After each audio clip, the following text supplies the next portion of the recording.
You would have to dig deep to get to the bottom of the Chris Baker story. He signed his name with an X, but he taught doctors how to save lives. He was so hated in his own community.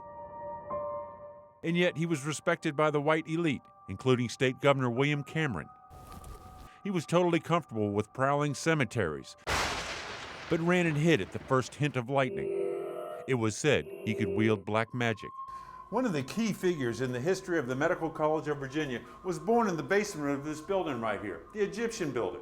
He would spend his entire life here, in the midst of the bones from the graves that he robbed.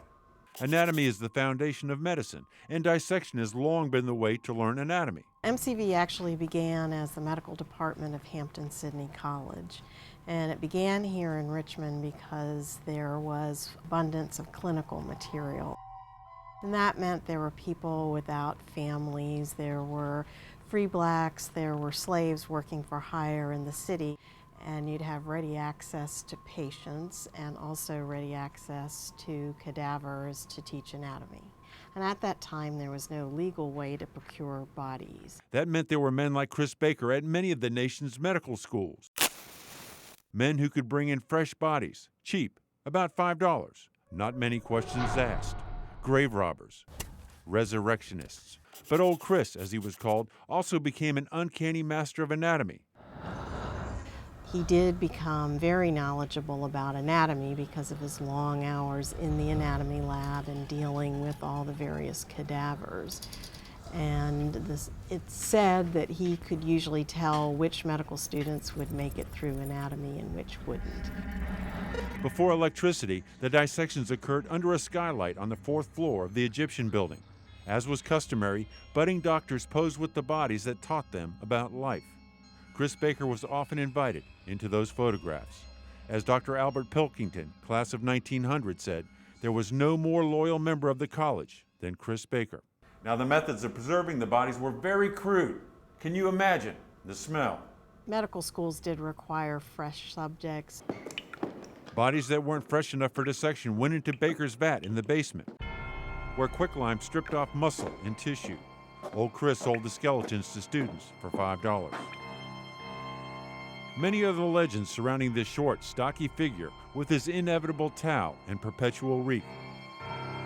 Blacks in Richmond hated and feared him so that parents reportedly scared their children into behaving simply by evoking his name. The wide-held view in the African American community in particular that Chris Baker would get you either after the grave, or in some cases they felt like he went out at night and deliberately killed people to obtain bodies. Reportedly, he was shot at numerous times.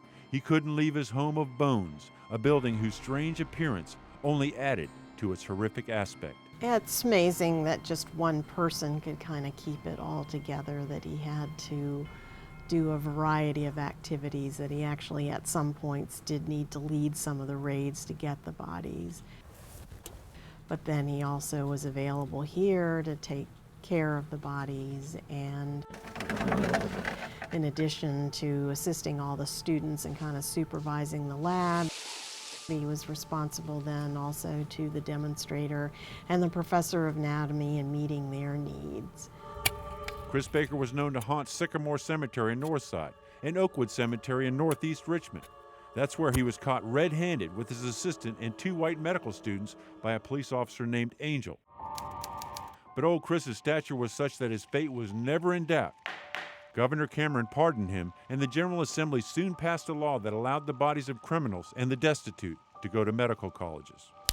Even though Chris Baker worked at least 50 years among diseased bodies and harsh elements like mercury, he lived until June 8, 1919. He was believed to be about 70 years old. He died in the Egyptian building, according to his obituary published in Richmond newspapers.